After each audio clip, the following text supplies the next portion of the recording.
ಎಲ್ಲರಿಗೂ ನಮಸ್ಕಾರ. ಇವತ್ತು ನಮ್ಮ ಚರ್ಚೆಗೆ ಒಂದು ಬಹಳಾನೇ ಆಸಕ್ತಿಕರವಾದ ವಿಷಯ ಸಿಕ್ಕಿದೆ. ಹೌದು. ಕುಂಭರಾಶಿಯವರ ಭವಿಷ್ಯದ ಬಗ್ಗೆ. Divine science and the golden era for Aquarius ಅಂತ ಒಂದು ಮೂಲೆ ಇದೆ. ಅದರ ಪ್ರಕಾರ ಕುಂಭರಾಶಿಯವರ ಜೀವನದಲ್ಲಿ ಒಂದು ಸಕಾರಾತ್ಮಕ ಬದಲಾವಣೆ ಬರ್ತಾ ಇದೆ ಮತ್ತು ಅದಕ್ಕೂ ಮುಂಚೆ ದೇವರು 5 ಸ್ಪಷ್ಟವಾದ ಚಿಹ್ನೆಗಳನ್ನ ಕಳಿಸ್ತಾನೆ ಅಂತ. ಹೌದು. ಇದು ಕೇವಲ ಜ್ಯೋತಿಷ್ಯ ಅಂತ ಹೇಳೋದಕ್ಕಿಂತ ಒಂಥರ ಆಧ್ಯಾತ್ಮಿಕ ಮಾರ್ಗದರ್ಶನದ ಹಾಗೆ ಇದೆ. ಇತ್ತೀಚೆಗೆ ಕಷ್ಟಪಟ್ಟವರಿಗೆ ಒಂದು ಭರವಸೆ ಕೊಡುವ ಹಾಗೆ. ಕರೆಕ್ಟ್. ಹಾಗಾಗಿ ಇವತ್ತು ನಾವು ಈ ಮೂಲವನ್ನ ಸ್ವಲ್ಪ ಆಳವಾಗಿ ನೋಡೋಣ, ಅದರಲ್ಲಿರೋ ಅಂಶಗಳನ್ನ ಬಿಡಿಸಿ ನೋಡೋಣ. ಖಂಡಿತ. ನಮ್ಮ ಇವತ್ತಿನ ಗುರಿ ಏನು ಅಂದ್ರೆ, ಈ ಮೂಲ ಕುಂಭರಾಶಿಯವರ ಸ್ವಭಾವದ ಬಗ್ಗೆ ಏನ್ ಹೇಳುತ್ತೆ, ಅವರ ಕಷ್ಟಗಳಿಗೆ ಕಾರಣ ಏನು ಅಂತ ವಿಶ್ಲೇಷಿಸುತ್ತೆ, ಮತ್ತೆ ಆ 5 ಚಿಹ್ನೆಗಳು ಯಾವುವು ಅಂತ. ಅದೇ ಆ ಸುವರ್ಣ ಯುಗವನ್ನ ಸೂಚಿಸೋ ಆ 5 ಚಿಹ್ನೆಗಳು ಯಾವುವು ಅನ್ನೋದನ್ನ ವಿವರವಾಗಿ ಚರ್ಚೆ ಮಾಡೋಣ. ಸರಿ, ಹಾಗಾದ್ರೆ ಶುರು ಮಾಡೋಣ. ಮೊದಲಿಗೆ ಈ ಮೂಲ ಕುಂಭರಾಶಿಯವರ ವ್ಯಕ್ತಿತ್ವವನ್ನು ಹೇಗೆ ನೋಡುತ್ತೆ? ಯಾಕಂದ್ರೆ ಸಾಮಾನ್ಯವಾಗಿ ಅವರನ್ನು ಅರ್ಥ ಮಾಡಿಕೊಳ್ಳೋದು ಕಷ್ಟ ಅಂತ ಒಂದು ಮಾತಿದೆಯಲ್ಲ. ಹೌದು, ಅದನ್ನೇ ಈ ಮೂಲ ಕೂಡ ಒತ್ತಿ ಹೇಳುತ್ತೆ.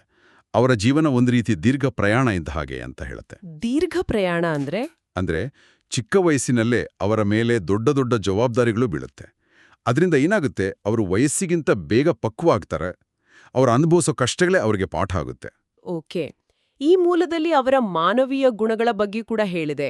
ಅವರಿಗೆ ಕರುಣೆ, ಸಹಾನುಭೂತಿ ಎಲ್ಲ ಜಾಸ್ತಿ ಅಂತ. ಹೌದು, ಖಂಡಿತ. ಆದ್ರೆ ಅದೇ ಸಮಯದಲ್ಲಿ ಅವರಿಗೆ ಒಂಟಿತನ ಕಾಡುತ್ತೆ ಅಂತಾನೂ ಇದೆ. ಇದು ಎರಡು ಒಟ್ಟಿಗೆ ಹೇಗೆ ಸಾಧ್ಯ? ಒಂಥರ ವಿರೋಧಾಭಾಸ ಅಲ್ವಾ? ಇದು ತುಂಬಾ ಒಳ್ಳೆ ಪ್ರಶ್ನೆ. ಈ ಮೂಲದಲ್ಲಿ ಒಂದು ಸುಂದರವಾದ ಹೋಲಿಕೆ ಇದೆ. ಅವರ ಮನಸ್ಸು ಒಂದು ಸಾಗರದ ಹಾಗೆ ಅಂತ. ಸಾಗರದ ಹಾಗೆ? ಹೌದು. ಮೇಲೆ ನೋಡಕ್ಕೆ ಏಕ್ದಮ್ ಶಾಂತವಾಗಿ ಕಾಣುತ್ತೆ, ಆದ್ರೆ ಒಳಗೆ ನೂರಾರು ಯೋಚನೆಗಳು, ಭಾವನೆಗಳ ಅಲೆಗಳು ಹೊಡಿತಾ ಇರುತ್ತೆ.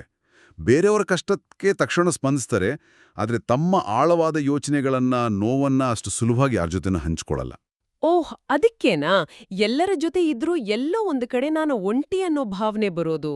ಎಕ್ಸಾಕ್ಟ್ಲಿ. ಸರಿ, ಇನ್ನವರ ಸ್ವತಂತ್ರ ಮನೋಭಾವದ ಬಗ್ಗೆ ಏನ್ ಹೇಳುತ್ತೆ? ಅವರು ಹಳೆ ಸಂಪ್ರದಾಯಗಳನ್ನ ಪ್ರಶ್ನೆ ಮಾಡ್ತಾರೆ ಅಂತ ಇದೆಯಲ್ಲ? ಹೌದು. ಅವರು ಸ್ವಾತಂತ್ರ್ಯವನ್ನ ಹೆಚ್ಚು ಪ್ರೀತಿಸ್ತಾರೆ.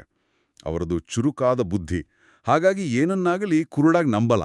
ಯಾಕೆ ಹೀಗೆ, ಇದಕ್ಕಿಂತ ಒಳ್ಳೆ ದಾರಿ ಇಲ್ವಾ ಅಂತ ಸದಾ ಯೋಚಿಸ್ತಾ ಇರ್ತಾರೆ. ಅಂದ್ರೆ ಅವ್ರದು ಬಂಡಾಯದ ಮನೋಭಾವನ? ಬಂಡಾಯ ಅನ್ನೋದಕ್ಕಿಂತ ಬದಲಾವಣೆ ತರಬೇಕು ಅನ್ನೋ ತುಡಿತ. ಸಮಾಜದಲ್ಲಿ ಸಕಾರಾತ್ಮಕ ಬದಲಾವಣೆ ತರೋದಲ್ಲಿ ಅವರು ಯಾವಾಗಲೂ ಮುಂದೆ ಇರ್ತಾರೆ. ಹಣಕ್ಕಿಂತ ಹೆಚ್ಚಾಗಿ ಮೌಲ್ಯಗಳಿಗೆ, ಆದರ್ಶಗಳಿಗೆ ಬೆಲೆ ಕೊಡ್ತಾರೆ. ಆದ್ರೆ ಇದು ಕೆಲವ್ರಿಗೆ ಹಠಮಾರಿತನ ಅಂತ ಅನ್ಸ್ಬೋದಲ್ಲ, ಇವ್ರು ಹೇಳಿದ್ದೆ ಸರಿ ಅಂತಾರೆ ಅನ್ನೋ ಥರ. ಖಂಡಿತ ಅನಿಸಬಹುದು. ಆದರೆ ಈ ಮೂಲದ ಪ್ರಕಾರ ಅದು ಅವರ ಆತ್ಮವಿಶ್ವಾಸದ ಸಂಕೇತ. ಒಮ್ಮೆ ಒಂದನ್ನ ಸರಿ ಅಂತ ನಂಬಿದ್ರೆ ಅದನ್ನ ಸುಲಭವಾಗಿ ಬದಲಾಯಿಸಲ್ಲ. ಇನ್ನು ಅವರ ಆಧ್ಯಾತ್ಮಿಕತೆ ಬಗ್ಗೆ? ಅವರ ಆಧ್ಯಾತ್ಮಿಕತೆ ಕೂಡ ಅಷ್ಟೇ. ಆಡಂಬರ ಇರಲ್ಲ, ತುಂಬಾ ತಾತ್ವಿಕವಾದದ್ದು. ದೇವರು ಅಂದ್ರೆ ಯಾರು, ಜೀವನದ ಉದ್ದೇಶ ಏನು, ಈ ತರಹದ ಆಳವಾದ ಪ್ರಶ್ನೆಗಳು ಅವರಲ್ಲಿ ಸದಾ ಇರತ್ತೆ. ಓಕೆ. ಇಷ್ಟು ಆಳವಾದ ಆದರ್ಶವಾದಿ ವ್ಯಕ್ತಿತ್ವದ ಬಗ್ಗೆ ಕೇಳಿದ್ಮೇಲೆ ಮುಂದಿನ ಪ್ರಶ್ನೆ ಬರುತ್ತೆ. ಇತ್ತೀಚಿನ ವರ್ಷಗಳಲ್ಲಿ ಅವರಿಗೆ ಯಾಕೆ ಅಷ್ಟು ಕಷ್ಟ ಆಯಿತು? ಈ ಮೂಲ ಅದಕ್ಕೆ ಶನಿಯ ಪ್ರಭಾವವನ್ನ ಕಾರಣ ಕೊಡುತ್ತೆ ಅಲ್ವಾ? ಹೌದು. ಇಲ್ಲಿಂದ ನಮ್ಮ ಚರ್ಚೆ ಒಂದು ಗಂಭೀರ ತಿರುವು ತಗೊಳ್ಳುತ್ತೆ. ಈ ಮೂಲ ಏಳಿನಾಟಿ ಶನಿ ಅಥವಾ ಸಾಡೆಸಾತಿಯ ಬಗ್ಗೆ ಸ್ಪಷ್ಟವಾಗಿ ವಿವರಿಸುತ್ತೆ. ಆ ಸಮಯದಲ್ಲಿ ಜೀವನ ಹೇಗಿರುತ್ತೆ ಅಂತ ಹೇಳಲಾಗಿದೆ. ಇದ್ದಕ್ಕಿದ್ದಂತೆ ಎಲ್ಲವೂ ತಲೆಕೆಳಗಾದ ಹಾಗೆ ಆಗತ್ತೆ ಅಂತ. ಆರ್ಥಿಕ ನಷ್ಟ, ಆರೋಗ್ಯ ಸಮಸ್ಯೆಗಳು, ನಂಬಿದವರಿಂದ ಮೋಸ. ಅಬ್ಬಾ. ಹೌದು. ರಾತ್ರಿಗಟ್ಲೆ ನಿದ್ದೆ ಇಲ್ಲದೆ ಒದ್ದಾಟ. ಹತ್ತಿರ ಅಂದುಕೊಂಡಿದ್ದ ಸ್ನೇಹಿತರು, ಸಂಬಂಧಿಕರು ಕೂಡ ದೂರ ಆಗ್ತಾರೆ. ಒಂಥರ ಎಲ್ಲಾ ಕಡೆಯಿಂದ ಪೆಟ್ಟು ಬೀಳೋ ಸಮಯ. ಈ ಏಳಿನಾಟಿ ಶನಿ ಅನ್ನೋದು ಕೇಳಕ್ಕೆ ಭಯ ಆಗತ್ತೆ. ಆದ್ರೆ ಈ ಮೂಲದ ಪ್ರಕಾರ ಈ ಎಲ್ಲಾ ಕಷ್ಟಗಳ ಹಿಂದೆ ಒಂದು ಉದ್ದೇಶ ಇತ್ತಾ? ಇದೊಂದು ಪಾಠ ಅಂತ ಹೇಳುತ್ತಾ? ಖಂಡಿತ. ಇದು ಕೇವಲ ಶಿಕ್ಷೆ ಅಲ್ಲ, ಇದೊಂದು ಪಾಠ ಅಂತಾನೆ ಈ ಮೂಲ ಹೇಳುತ್ತೆ. ಶನಿ ಕಲಿಸೋ ಮೊದಲನೇ ಪಾಠ ಏನು ಗೊತ್ತಾ? ಏನು? ಈ ಜಗತ್ತಿನಲ್ಲಿ ಯಾವುದೂ ಶಾಶ್ವತ ಅಲ್ಲ ಅನ್ನೋ ಸತ್ಯ. ನಮ್ಮ ಹಣ, ನಮ್ಮ ಸಂಬಂಧಗಳು, ನಮ್ಮ ಸ್ಥಾನಮಾನ ಎಲ್ಲವೂ ತಾತ್ಕಾಲಿಕ. ಈ ಅರಿವನ್ನ ಮೂಡಿಸೋದೇ ಶನಿಯ ಮೊದಲ ಕೆಲಸ ಅಂತ. ಇದರ ನಂತರ ಜನ್ಮಶನಿ ಅಂತ ಒಂದು ಹಂತ ಬರುತ್ತಲ್ಲ, ಅದು ಇನ್ನೂ ಕಷ್ಟ ಅಂತ ಹೇಳ್ತಾರೆ. ಹೌದು. ಇದು ಏಳಿನಾಟಿ ಶನಿಯಲ್ಲೇ ಅತ್ಯಂತ ಕಠಿಣವಾದ ಭಾಗ ಅಂತ ಈ ಮೂಲ ಹೇಳುತ್ತೆ. ಈ ಹಂತದಲ್ಲಿ ಹೊರಗಿನ ಸಮಸ್ಯೆಗಳಿಗಿಂತ ಒಳಗಿನ ಸಂಘರ್ಷ ಜಾಸ್ತಿ. ಒಳಗಿನ ಸಂಘರ್ಷ ಅಂದ್ರೆ ಹೇಗೆ? ಅಂದ್ರೆ ವ್ಯಕ್ತಿಗೆ ತನ್ನ ಸಾಮರ್ಥ್ಯದ ಮೇಲೆ ಅನುಮಾನ ಶುರುವಾಗುತ್ತೆ. ನಾನು ಎಷ್ಟೇ ಒಳ್ಳೇದು ಮಾಡಿದ್ರೂ ಯಾಕೆ ಕೆಟ್ಟ ಹೆಸರು ಬರ್ತಿದೆ, ಮಾಡಿದ ತಪ್ಪಿಗೆ ನನ್ನನ್ನು ಯಾಕೆ ಹೊಣೆ ಮಾಡ್ತಿದ್ದಾರೆ ಅನ್ನೋ ಯೋಚನೆಗಳು ಶುರುವಾಗುತ್ತೆ. ಸ್ವಾಭಿಮಾನಕ್ಕೆ ದೊಡ್ಡ ಪೆಟ್ಟು ಬೀಳುತ್ತೆ. ಇದರ ಉದ್ದೇಶ ಏನು? ಈ ರೀತಿ ಆಗೋದ್ರಿಂದ ಏನ್ ಪಾಠ ಕಲಿಯೋದು? ನಾನು ಅನ್ನೋ ಅಹಂಕಾರವನ್ನ ಕರಗಿಸೋದು ಇದರ ಉದ್ದೇಶ. ಇದು ಶನಿಯ 2ನೇ ಪಾಠ. ಇದರ ಜೊತೆಗೆ ಯಾರನ್ನ ಎಷ್ಟು ನಂಬೇಕು ಅನ್ನೋ ಎಚ್ಚರಿಕೆಯನ್ನು ಈ ಸಮಯ ಕಲಿಸುತ್ತೆ. ಹೌದಲ್ಲ, ಕಷ್ಟ ಬಂದಾಗ ತಾನೇ ನಿಜವಾದ ಮುಖಗಳು ಗೊತ್ತಾಗೋದು. ಕರೆಕ್ಟ್. ಸ್ನೇಹಿತರಂತೆ ನಟಿಸೋ ಶತ್ರುಗಳು ಯಾರು ಅಂತ ಮುಖವಾಡ ಕಳ್ಚಿಬಿಡುತ್ತೆ. ಕೊನೆಗೆ ಈ ಮೂಲ ಒಂದು ಸುಂದರವಾದ ಹೋಲಿಕೆ ಕೊಡುತ್ತೆ. ಅದೇನು? ಚಿನ್ನವನ್ನ ಬೆಂಕಿಯಲ್ಲಿ ಶುದ್ಧೀಕರಿಸಿದ ಹಾಗೆ, ಕಲ್ಲಿದ್ಲು ಒತ್ತಡದಲ್ಲಿ ವಜ್ರವಾದ ಹಾಗೆ ಈ ಕಷ್ಟಗಳು ನಮ್ಮ ವ್ಯಕ್ತಿತ್ವವನ್ನ ಇನ್ನಷ್ಟು ಗಟ್ಟಿಗೊಳಿಸಲು ಬಂದಿದ್ವು ಅಂತ. ಇಂಥ ಒಂದು ತೀವ್ರವಾದ ಅನುಭವದ ನಂತರ ಖಂಡಿತವಾಗಿಯೂ ಒಂದು ಭರವಸೆ ಬೇಕು. ಈ ಕಷ್ಟದ ಸಮಯ ಮುಗಿತಾ ಬಂತು ಅಂತ ತಿಳಿಸೋಕೆ ಏನಾದ್ರೂ ಸೂಚನೆಗಳಿದ್ಯಾ? ಆ 5 ಚಿಹ್ನೆಗಳ ಬಗ್ಗೆ ಈಗ ಮಾತಾಡೋಣ. ಹೌದು, ಈಗ ನಾವು ಚರ್ಚೆಯ ಅತಿ ಮುಖ್ಯ ಭಾಗಕ್ಕೆ ಬಂದಿದ್ದೀವಿ. ಆ ಸುವರ್ಣ ಯುಗ ಶುರುವಾಕೋ ಮುಂಚೆ 5 ದೈವಿಕ ಚಿಹ್ನೆಗಳು ಕಾಣಿಸ್ಕೊಳ್ಳುತ್ತೆ ಅಂತ ಈ ಮೂಲ ಪಟ್ಟಿ ಮಾಡುತ್ತೆ. ಓಕೆ, ಮೊದಲನೇ ಚಿಹ್ನೆ ಯಾವುದು? ಮೊದಲನೇ ಚಿಹ್ನೆ, ಇದು ಕೇಳೋಕೆ ಸ್ವಲ್ಪ ವಿಚಿತ್ರ ಅನ್ಸ್ಬೋದು, ಒಂದು ಸಣ್ಣ ಸವಾಲು. ಒಂದು ನಿಮಿಷ, ಎಲ್ಲವೂ ಸರಿ ಹೋಗೋಕೆ ಮುಂಚೆ ಮತ್ತೆ ಸಮಸ್ಯೆಗಳು ಜಾಸ್ತಿಯಾಗುತ್ತಾ? ಇದು ಹೇಗೆ? ಹೌದು, ಅದೇ ಆಶ್ಚರ್ಯ. ಆದರೆ ಈ ಮೂಲದ ಪ್ರಕಾರ ಇವು ಅಂತಿಮ ಪರೀಕ್ಷೆ ಇದ್ದ ಹಾಗೆ. ಮುಂದೆ ಬರ್ಲಿರೋ ದೊಡ್ಡ ಯಶಸ್ಸನ್ನು ನಿಭಾಯಿಸೋಕೆ ಬೇಕಾದ ಶಕ್ತಿ, ತಾಳ್ಮೆ ನಮ್ಮಲ್ಲಿದೆಯಾ ಅಂತ ಪರೀಕ್ಷೆ ಮಾಡೋಕೆ ಈ ಸವಾಲುಗಳು ಬರುತ್ತೆ.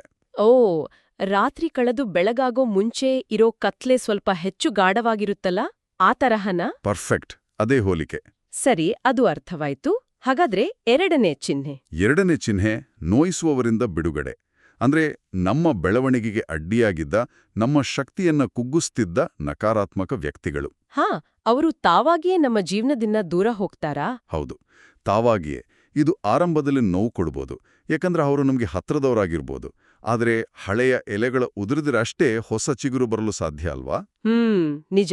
ಹೊಸ ಆಶೀರ್ವಾದಗಳಿಗೆ ಜಾಗ ಮಾಡಿಕೊಡೋ ಪ್ರಕ್ರಿಯೆ ಇದು. ಅದೇ.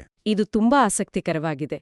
3ನೇ ಚಿಹ್ನೆ ಕೂಡ ಇದಕ್ಕೆ ಸಂಬಂಧಪಟ್ಟ ಹಾಗೆ ಇದೆಯಲ್ಲ, ನಮ್ಮ ಗಮನ ಬದಲಾಗೋದ್ರ ಬಗ್ಗೆ. ಹೌದು, 2ನೇ ಮತ್ತು 3ನೇ ಚಿಹ್ನೆಗೆ ಒಂದು ನಿಕಟ ಸಂಬಂಧ ಇದೆ.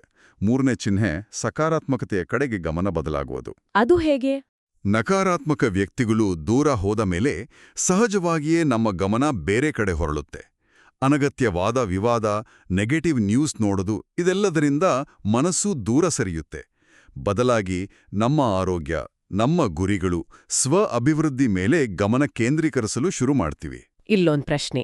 ನಕಾರಾತ್ಮಕ ಜನ ದೂರ ಹೋಗೋದ್ರಿಂದ ನಾವು ಪಾಸಿಟಿವ್ ಆಗ್ತೀವಾ, ಅಥವಾ ನಾವು ಪಾಸಿಟಿವ್ ಆಗೋಕ್ ಶುರು ಮಾಡಿದ್ದಕ್ಕೆ ಅವ್ರು ದೂರ ಹೋಗ್ತಾರಾ?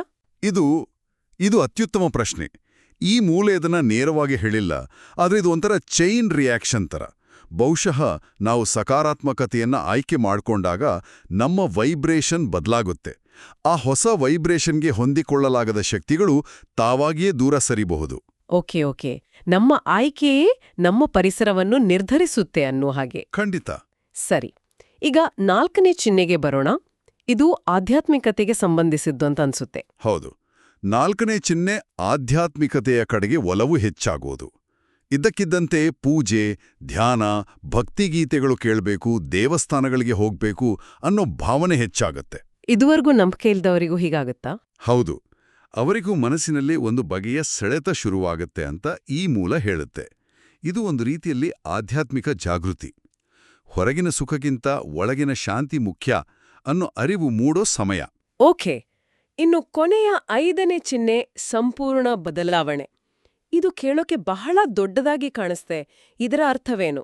ಇದರರ್ಥ ವ್ಯಕ್ತಿತ್ವದಲ್ಲಿ ಒಂದು ಸಂಪೂರ್ಣ ರೂಪಾಂತರ ಆಗೋದು. ರೂಪಾಂತರನ? ಹೌದು. ಮೂಲದಲ್ಲಿ ಇದನ್ನು ಚಿಟ್ಟೆಯ ರೂಪಾಂತರಕ್ಕೆ ಹೋಲಿಸಲಾಗಿದೆ.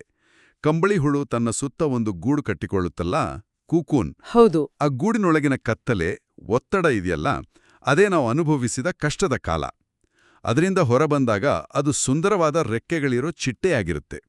ಹಾಗೆಯೇ ಕಷ್ಟಗಳೆಂಬ ಗೂಡಿನಿಂದ ಹೊರಬಂದ ವ್ಯಕ್ತಿ ಹಳೆಯ ವ್ಯಕ್ತಿಯಾಗಿ ಉಳಿಯಲ್ಲ. ಅಂದ್ರೆ ಹೆಚ್ಚು ತಾಳ್ಮೆ, ಹೆಚ್ಚು ಜ್ಞಾನ ಇರೋ ಹೊಸ ವ್ಯಕ್ತಿಯಾಗಿ ಬದಲಾಗಿರ್ತಾನೆ ಅಂತ. ನಿಖರವಾಗಿ.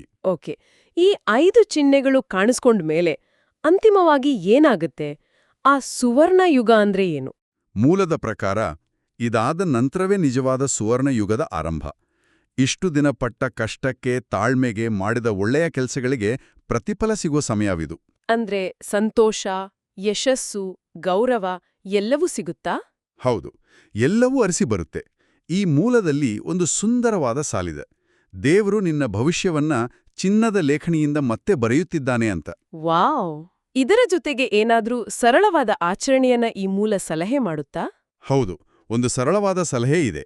ಪ್ರತಿದಿನ ಸ್ನಾನದ ನಂತರ ಶಿವನಿಗೆ ಒಂದು ದೀಪ ಹಚ್ಚಿ 108 ಬಾರಿ ಓಂ ನಮಃ ಶಿವಾಯ ಅಂತ ಜಪಿಸೋದ್ರಿಂದ ಮನಸ್ಸಿಗೆ ಶಾಂತಿ ಸಿಗುತ್ತೆ ಮತ್ತು ಮನೆಯಲ್ಲಿ ಸಕಾರಾತ್ಮಕ ಶಕ್ತಿ ಹೆಚ್ಚಾಗುತ್ತೆ ಅಂತ ಹೇಳಲಾಗಿದೆ.